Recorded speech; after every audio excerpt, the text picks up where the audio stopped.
Hello, thank you so much for visiting here. My name is Sugoroku, please call me Rock for short. I am now exploring Japan up to all the 47 prefectures. Lately, I was exploring Hyogo Prefecture, but since I want to visit the expo in Osaka this time, I started exploring Osaka from a few days ago. In this video, I would like to talk about World Expo, its origin, history, and the outlook for this time. Hope you enjoy this video. Hey guys, so today is April 9th, and then in 1 week, in 5 days, we are going to have a World Expo that will be held in Osaka, starting at April 13th. And I am now actually in Osaka to attend that expo next week.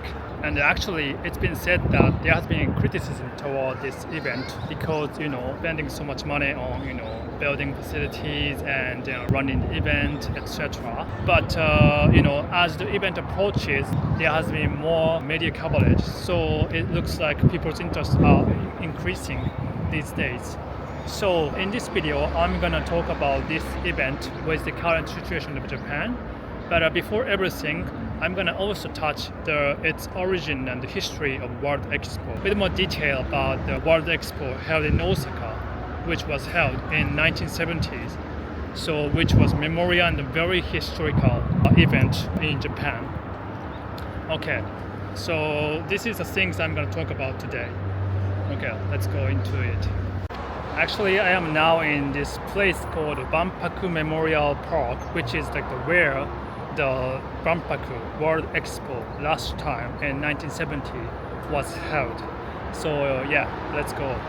So what is an expo? According to the International Exhibition Convention, international convention means expositions are global events dedicated to finding solutions to fundamental challenges facing humanity by offering a journey inside a through engaging in immersive activities organized and facilitated by governments. So I think the text of the definition sounds a little bit difficult to understand actually. So it's not like everybody can have an event and call it as International Exposition, World Expo. It has to be officially recognized by the Bureau of Exposition under the treaty called International Exhibition Convention, and then the headquarters of the Bureau of Exposition is in Paris. According to the Bureau of Exhibitions, there are 3 types of exhibitions.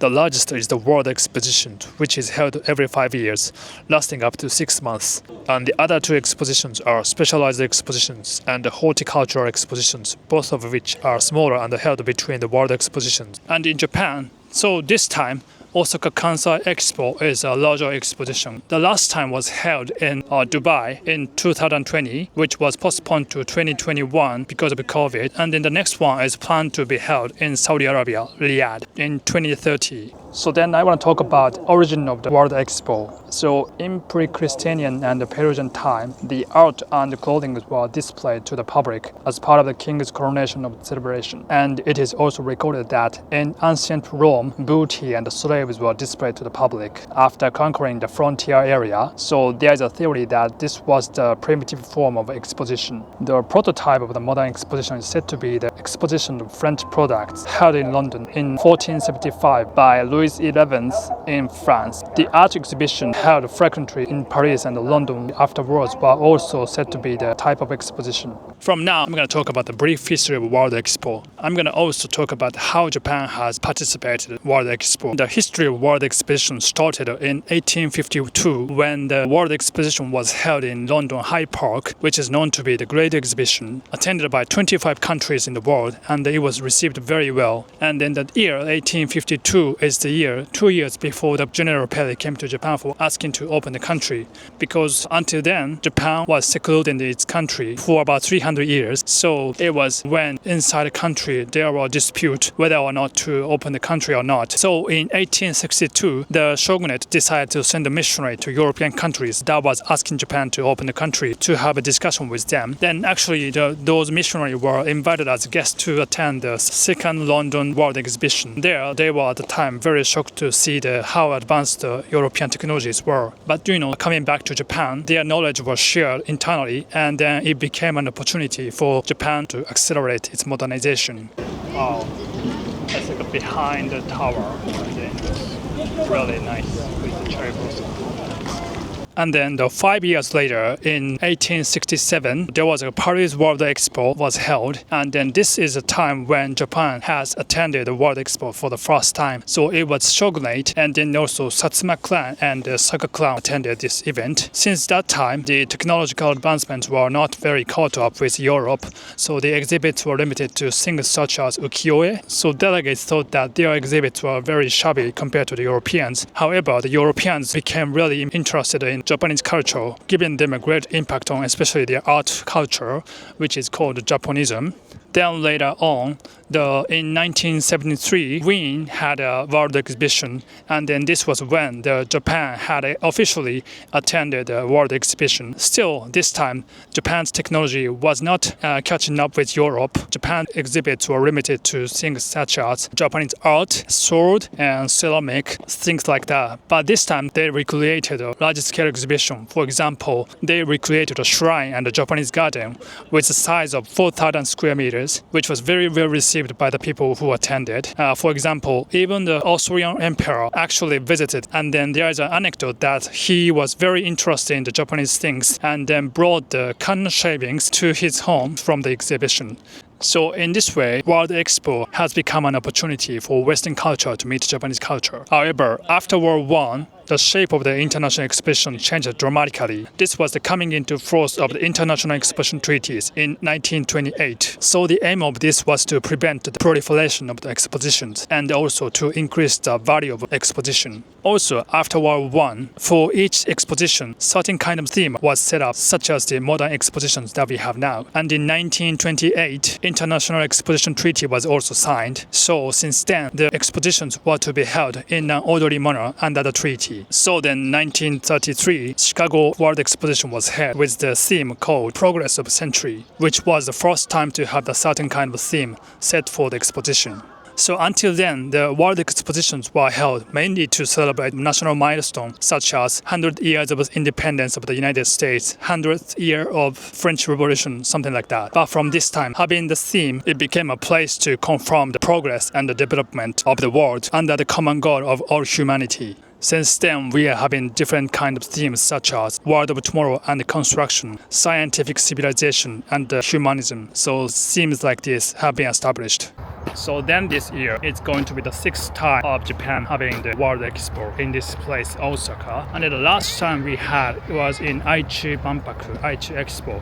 But before that, most memorable one was this Osaka Exposition, which was held in 1970. And the site was this place was cut into the hilly land called Sandy Hills, and then now it's still used as a memorial park, and it's now becoming like a place for relaxation for people, as having the Tower of Sun as an iconic building, attracting many people to visit.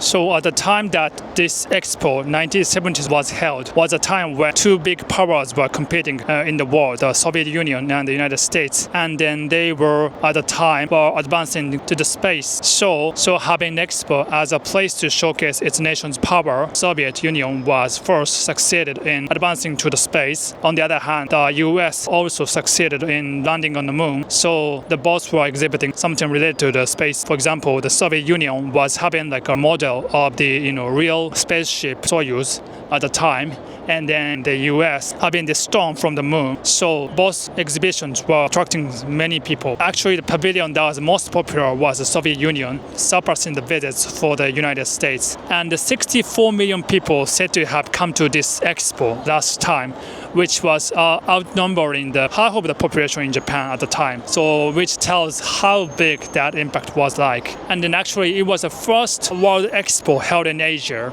And then that number, the total visits were the highest for the 40 years after the event. And besides those two countries, Japan was also trying their best to showcase its nation's power. So it was also exhibiting many of the industrial products with the cutting-edge technology at the time. And many of them are now something that we are now using in the daily life, such as moving walkways and electric cars and mobile phones. So in this sense, it was very important for the host country as well to exhibit its power, especially for the time Japan as a country that recovered from the World War II to showcase their advanced technology. Since I am currently at the venue of the previous Osaka Expo, let's take a detour to see its two main attractions, Japanese Garden and the Tower of the Sun. So this is the overview of the Japanese Garden. This was created as Japan's government exhibition facility. And the theme of the last expo here was progress and harmony for mankind. And then theme of the garden is a flow. So it's like, it was showing like the flow of water symbolizing the progress for mankind and the flow of time from here, ancient garden to medieval garden and the modern garden and then the contemporary, so which is like the flow of the time. Wow, this is really nice. This is really not a place you should walk around. Wow, it's so good. やば。すごいねこれ。Oh my gosh. So beautiful. すごっ。It's a Edo period garden style, like a large strolling gardens that featured small hills, streams, ponds, pathways, and areas for boating. Wow, the birds were playing in the water. カラスです。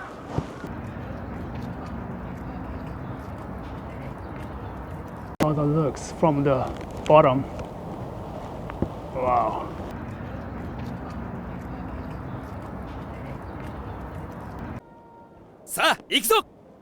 Wow, so it's like the showing exhibit and the like the faces of the gods who are believed to live in underground.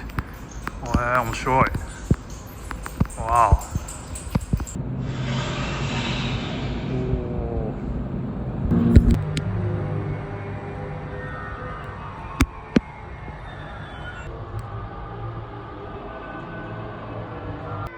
So here comes the age of mammals, and then at the top it becomes the human beings.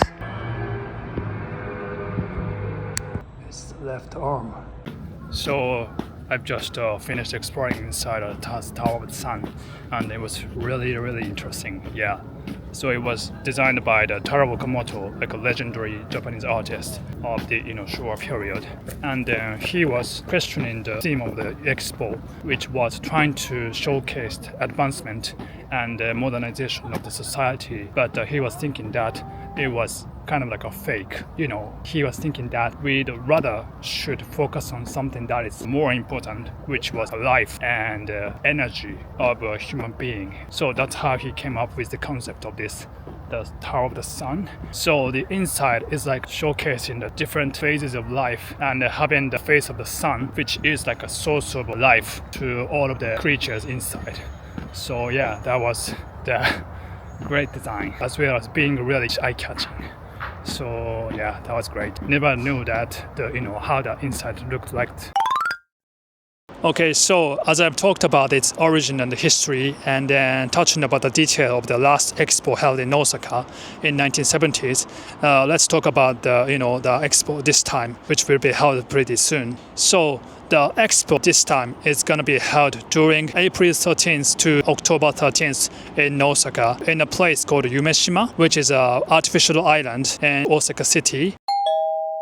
By the way, here are the ticket prices. There are different types of tickets. Please check the official website for details. And then this time, the theme of this expo is called Designing the Future Society for Life. And then the character is called Myaku Myaku. Myaku means pulse in Japanese. And Myaku Myaku means also something that is passed down for the generation, or something that just means to be, in motion. And then pulse fits theme of life. Yeah, this character looks a little weird actually, having like many eyes, but the red part is said to represent the artery, as opposed to the blue part is to represent the vein. So that is how it's illustrating the image of the pulse. So anyway, you see this character everywhere in Osaka right now, and in Kansai area, such as in Kobe, where I was visiting before this Osaka. Actually, so Japan was selected as a host country in 2018, so which was 7 years ago, competing with Russia at the final candidates. Japan was selected, but for now it has been actually many criticism for this expo because of it's increased the cost mainly, and then also the delay in construction. So for example, the initial plan of the budget was to be 125 billion yen, but actually now it's swelled to 235 billion yen. So that is 1.9 times from the initial plan. So, and it's now because of the global inflation, many people are suffering from the daily life. So people are, objecting this expo to be spending so much money, and many of which are using the taxes. Yeah, that's one of the reasons for its objection. And then also delay in the construction. Actually, so increase of the cost was due to caused by the increase of the resources. So that's one of the reasons. And actually last year there were many news which was talking about delay in the construction of the pavilions. And actually now, still about a week before the exposition starts, some of the pavilions were still under construction. So there are many people being worried about that. Actually, this site, Yumeshima, is an artificial island which was filled with waste such as garbages and foils. So there has been concerns about the substance and the generation of toxic gases. And actually, in March of the last year, there was an explosion knockout caused by the toxic methane gas generated from underground. So there are many people worried about this. After the expo, actually the Yumeshima is planned to be built the first Japanese casino. Precisely, it's not only about casino, it's going to be IR resort, integrated resort facility. So it's not only going to have a casino, but also hotels, conference center, theater, and shopping malls, etc. But from the first place, there are people who are opposing to have casinos in Japan. So there are people who are opposing to this event, saying that this event is just to promote the casino. But on the other hand, there are also people who are optimistic about having an expo as a host country, thinking that it will attract many people from all over the world to come to visit Osaka and getting interested in this area, Kansai and Japan, further enriching the country. In fact, many people think that this is a great opportunity to appeal to the world about the Japanese technology. For example, Benua's symbolic large roof ring was certified by the Guinness World Record on March 2025 as the world's biggest wooden construction. It was adding the modern construction technology to the traditional method of construction called the nuki joint, used to build the shrines and temples. So the roof will be used as the main traffic flow of the expo site. And on the roof, it's said that you can see the expo site from various places. And if you look outside the ring, you can enjoy the charm of the area. For example, Seto Inland Sea, and then also cityscape of Osaka. Also, in addition, there will be a showcase of a high level of medical care in Japan. For example, there will be robots moving around the buildings on the site, and then that will check your healthcare condition just by checking your facial image, analyzing the data with AI. It will show you the blood sugar levels. Also, it is said that it's going to exhibit the human-made heart using iPS cells. So that is going to be a place to showcase cutting-edge technology in the medical field. So considering these things, some people said that the event will be well received. Many people will visit once the expo starts. Well, Japan, for the past few years, regarded as the country that is on the decline because of the low growth rate of GDP in the developed countries. Some people expect that this event to be a great opportunity to once again appeal the high technology and the great character of the country to the world. In my opinion, it's already decided that we are going to have this expo with having a lot of money already spent. So I hope that it's going to be successful anyway. And I am myself very excited about what is going to be shown in this expo. So I'm gonna enjoy once I get there, and then hope to share what I'm going to see there. So once I get there, I am going to create another video about inside look. So if you like this video, please like and subscribe, and then please let me know your comment about if you want to visit this expo or not. So thank you for watching, and see you next time. Please let me know how you thought about the video, and if you like it, please share it with your friends and family.